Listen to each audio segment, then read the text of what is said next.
So I figured in today's video, by the way, my name is Tova, hey, that I could share with you another week in my life as a ceramic artist, some of the things I've been up to, what books I've been interested in, and all the books I've read in August. All right, I'll get started. Enough talking. Bye.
Sunday afternoon, evening, around 5-ish, and I'm just enjoying the end of the weekend and just relaxing outside. It's beautiful, just clear, sunny day. And I'm reading More Days at the Morisaki bookstore, part 2. So today I also went to the bookstore and I got 2 books. I've been really craving fantasy as of lately, and I wanted to dive into Brandon Sanderson, or as the young folks, the youths are saying, Brando Sando. So I picked up a book. I don't know. We'll find out if I like it or not. And I also picked up a used book. And so one of the books that I got, I will show you. I got the book, The Night Circus.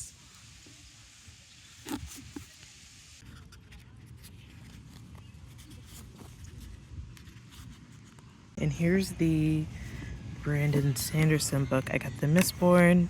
It's not like a special cover or anything. It's just this small paperback. I actually kind of like the way it looks like old school.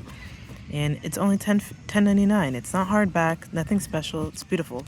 So I'm gonna start Mistborn trilogy and just also finish reading this today while I'm out here.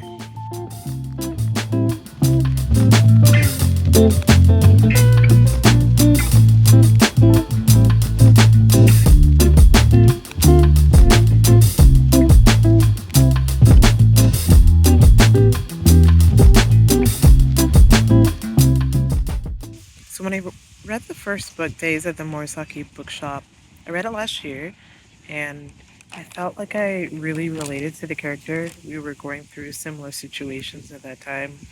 It felt a little gloomy that we were going to get through this with books. And as I've started reading the second book, curious where this is going to go. I didn't actually read the summary on the back. I'm just going to be hopeful that I also relate again to the main character or the storyline. But I do feel like everyone's a bit cheery in this one, more than they were in the last one. So I'm curious where this is going to go. At the moment, I'm on page 33. There's only like 160 pages. But I feel confident that the book is going to be good. But at the moment, I'm not quite sure the storyline.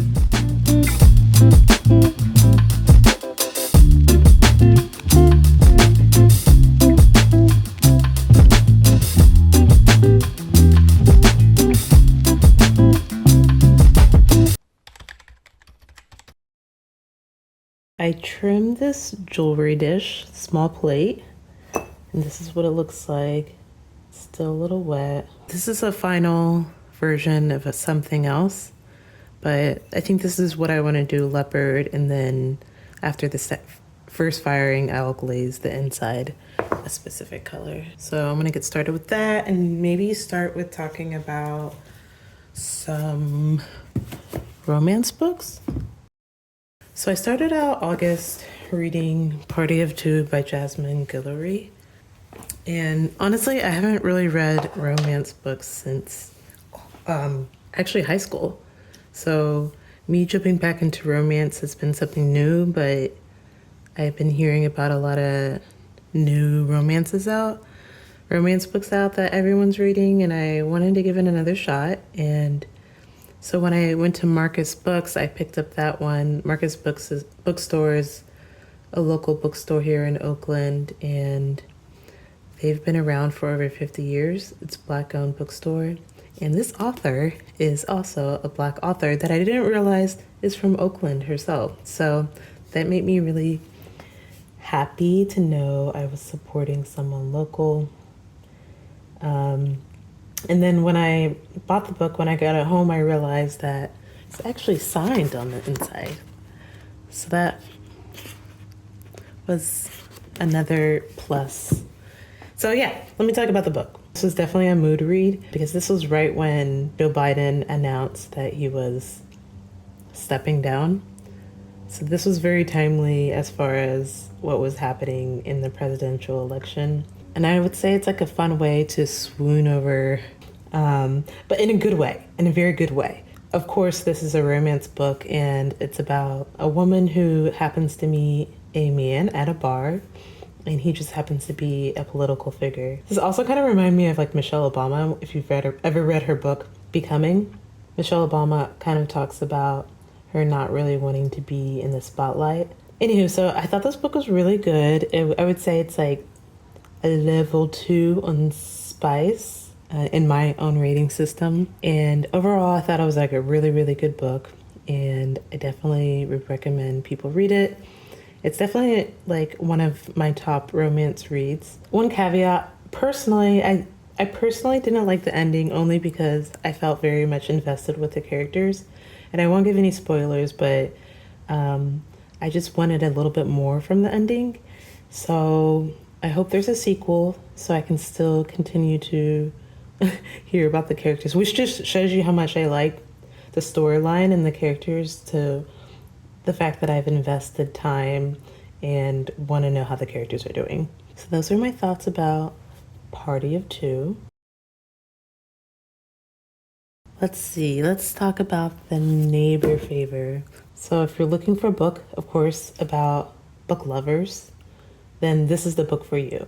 I started out rocky for me. I didn't really like the email correspondence. It didn't feel real to me, and there wasn't not enough banter. And so I felt like, how are these two people falling in love based off of this conversation? This sounds really boring to me. I honestly wanted to put the book down and DNF it. But then once the email correspondence ends and real life happens, the real storyline begins, and that's when I started loving it. But I did love the storyline, but I did think it was a good book to read. I definitely recommend it.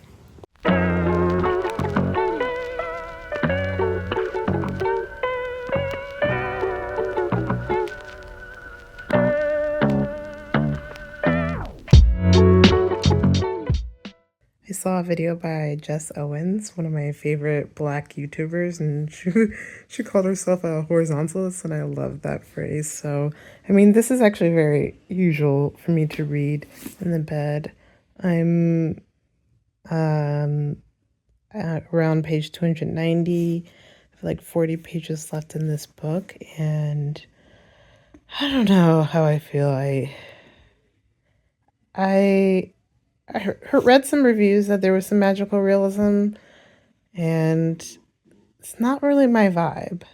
I love the character setup, though. I love that she's a florist and he's a piano player, and that she lives in Harlem and she loves everything like old school, but I'm having a hard time, and I'm hoping I love the ending to redeem how I feel about this book. One thing I would like to say is I still was invested in this book to the point where at one point they're like making okra, and I totally had to go buy okra that day and make it as well. Starter villain. So this is completely different. Yes, I might have got it based off of its cover, but I mean, I don't even, well, I don't have a cat, but I just thought this book was really cute and it's a sci-fi book. So why not? After starting to read the beginning of this book, I actually put it down and asked my friend to get it. So I waited for her to get it at the library because I knew she would laugh and we would have a great time like reading this together. And then I recently came back to finish it once she picked up to where I was. But essentially, it's about a guy who's a substitute teacher, and his uncle has passed away and owns a fortune and also is apparently a villain. And he is tasked to take over the estate. Okay, yes, I'm allowed to say that. And so he's allowed to take over the estate, and it's just like really funny. And the reason why it's sci-fi, I love the way my friend put it. It's just like there's some random bits that kind of talk about culture as it is. There's talking dolphins who are unionizing, and like just there's just so many different parts that were like, wait, what's happening? Like, but I loved it, and I think it was exactly what I needed when I was just having a rough week. This book brought me a lot of joy, and I laughed a lot. The one thing I would say about the style of this writing, it's very heavy on dialogue, and I did read once that if an author can successfully achieve dialogue, then they are a really good author, and not a lot of writers can actually do that. He wrote the conversations really well, and so that I can applaud the author with. However, I thought I was missing a lot of like world building and character building, and it almost felt like every scene was a dialogue and they just explained each scenario. But that was just something that kind of I noticed, and by the end I was just like, okay, that's a lot of dialogue. So overall, if you're looking for like a nonsense book that has a lot of quirks and you're just like looking to laugh and have a good time, this is your book. So one of the books that I actually mentioned in a previous video that I read this month, I recognize that it can feel excessive to buy a lot of books at the bookstore, and I'm trying to do a better job of buying books in different places or just renting books from the library. And I usually do like the Libby library, but I forgot about NetGalley. I received an advanced reader copy of the Songlight, which actually comes out September 3rd, so probably before this video goes out.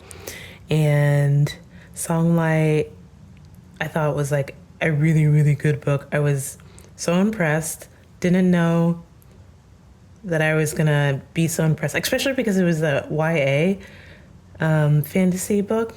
But anywho, I gave a bit of a review about it on a separate video and a short. So check this out. I won't kind of like copy and paste my thoughts here, but overall, really good book, bingeable fantasy that I would say like had me on my feet the whole time. I read it within 2 days. So next audiobook that I read, I just finished, was Swift and Saddled. And I actually saw this book at the bookstore, and I decided to get it on the Libby library for free because I didn't know if I would like it, and just the storyline sounded really cheesy. But honestly, I knew I would like it. Like, who doesn't love like a good country western cowboy setting romance? Like, who wouldn't love that? So yes, it was a very cute story, very, very cheesy. I wouldn't say it was, oh, this one's like tripping. I wouldn't say it was better than the storylines of The Neighbor Favor or Party of Two. But I also read this, like, listening to something, it's harder to get a grasp of the writing style separate from actually reading it. But I did find that it was there was no critical thinking in this book. But it's definitely a good storyline if you're just like looking for just like a simple, cheesy romance. And it honestly felt like a Netflix movie that you would watch like on a Friday night. So what I'm thinking of doing is the same thing of what I did here at the black around the outer edge of the spots, and then I want to glaze the inside all black on that after the first firing. Okay, 3 more audiobooks. So really quickly, while this was drawing, I DNF'd Tarantulas at 66% on audiobook, and I actually I didn't like it, and to the point where I had to ask myself, like, is this worth me spending more time on listening to, and even just like taking up space in my brain and in my mind? And what made me DNF it was I felt like the summary on the back of the book didn't do a good enough job of writing a disclaimer or trigger warning or trigger warnings in plural for the different things that happen in the book. And I won't go through what these are because I do feel like it's a part of the plot and maybe they did that on purpose, but I also felt like, was that intentional to not put that? Because would people not pick up the book if you knew that the storyline? And yeah, so I was just kind of taken aback by some of the different trigger warnings they left out, and some I could relate and reflect on. It just kind of made me a bit disappointed. So when I first picked up the book, I wanted to read it because, I mean, who doesn't love like a good trashy TV dating show or reality TV show, and you just want to like kind of numb your mind of the world and just kind of like escape. However, I didn't feel like this book had me escaping. If anything, I wanted to run away from it. It was just because some of those trigger warnings. Next up, I read the book CoIntelligence by Ethan Mollick. And this is completely different from any of the other books I read. It's a tech book, and I try to each month read a book about tech, emerging technologies, or business. And the reason why I did that is, besides this current project of me living my glorious life as a ceramic artist, I also need to pay bills, and at the moment, this doesn't pay all the bills. So I'm in the process of starting my own nonprofit, which I'm really excited about, and I'm happy to share more of it when the time is right, when I feel comfortable. But to keep me in the right headspace and to keep some of that good energy flowing, I've been reading technology books. So this is the recent one I picked up, and the reason why I picked up this book about AI is because I was trying to look for more information on how it has approached where we are today with the topic. That's all I'll say about that. Lastly, I have been slowly reading, and I actually did not finish. This was a Libby library, so I ran out of time, and so I had to put it on hold again. So I'm waiting to receive that book. I actually think I'm going to get the physical copy just to keep, and I want to just like highlight some important quotes that I felt have really resonated, because I ended up pausing a lot to like write down some things, and I took a lot of time. Like, I didn't just like rush reading this book. I took a lot of time to process impactful statements to me.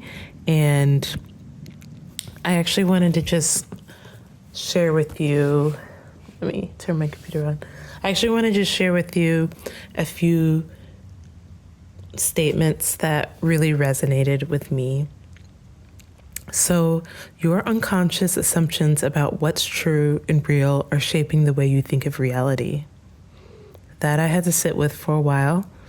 Let me know what you think of your thoughts on some of these statements. What you will be motivated by when fear is no longer an option. What will you be motivated by when fear is no longer an option? I thought this one resonated with me a lot because I feel like I work a lot in the space of fear, and even to the point where I feel like I get a lot done when I procrastinate and wait last minute to do a thing, to the point where you have like a lot of anxiety and there's a bit of like this like fear factor. And so it's like, would you actually do the same thing?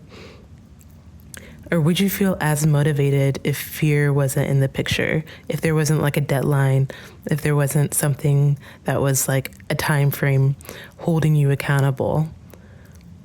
And then lastly, she gives this one statement that says, or she gives like actually more of like a list of things, but I'll just like name like what the list was called. Signs your breakdown is a breakthrough. And just right there, that was something I wanted to like dive into more and reflect on. When you are going through a breakdown, you ask a lot of questions that you probably wouldn't have asked any other time. So did I even mention what the book was called? 101 Essays That Will Change the Way You Think. That's the audiobook that I was reading or listening to that I want to buy a physical copy on. So yeah, that's everything I read in August. And that was 4 physical books, 1 that I'm halfway through, so 5 total, and 5 audiobooks. 1 of those I DNF'd, and 3 of them were romance books by Black authors.